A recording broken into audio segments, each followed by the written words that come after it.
आज हम एक ऐसे फाइनेंशियल ट्रैप की बनावट को समझने वाले हैं जो किसी के ज्ञान पर नहीं बल्कि उसकी साइकोलॉजी पर वार करता है।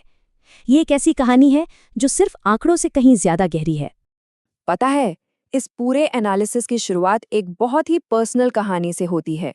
सोर्स के लेखक ने अपने ही एक रिश्तेदार को इस जाल में फंसते हुए देखा, और वो भी तब जब उन्हें पहले ही इसके खतरों के बारे में आगाह किया गया था। यही बात इस पूरी सिचुएशन को और भी पेचीदा बना देती है।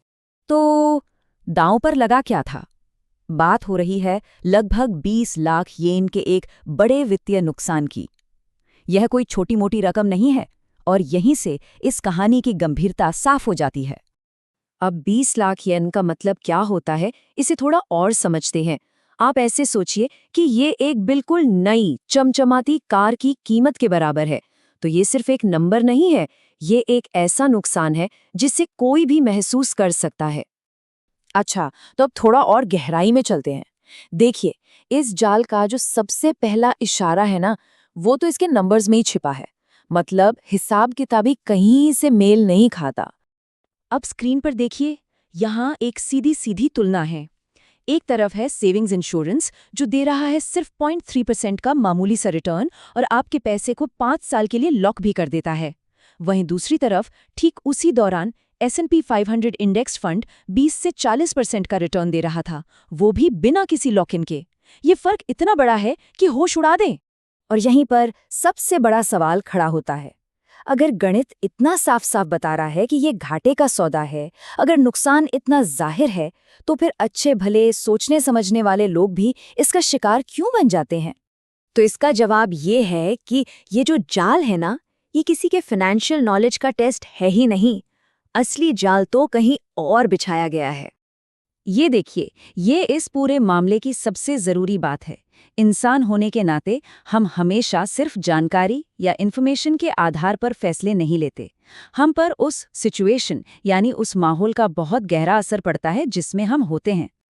आइए अब इस सिचुएशन की बनावट को स्टेप बाय स्टेप समझते हैं।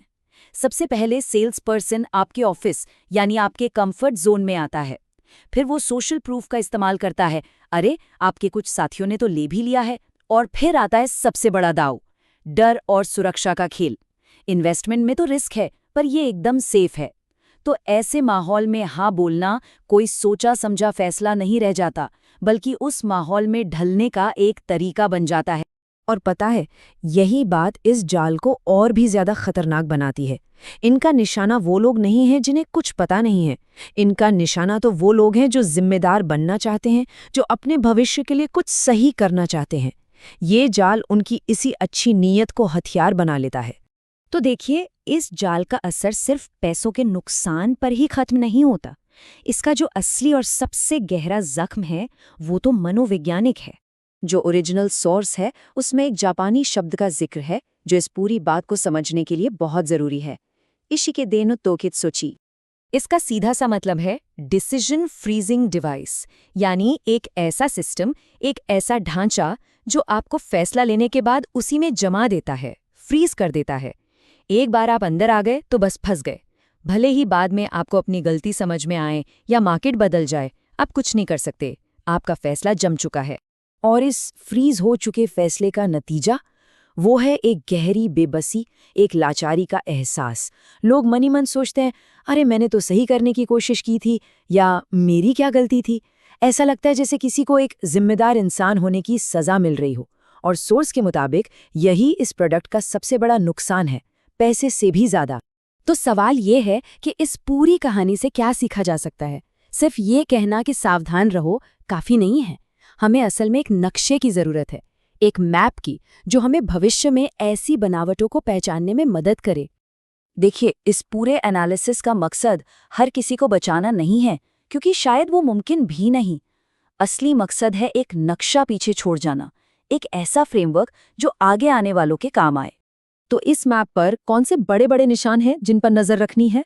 पहला, जब कोई ग्रोथ से ज्यादा सेफ्टी या सुरक्षा की दुहाई दे। दूसरा, जब आपके आसपास के लोगों का, आपके साथियों का दबाव बनाया जाए। तीसरा, जब अपना मन बदलने की सजा बहुत बड़ी हो, मतलब भारी भरकम पेनल्टी।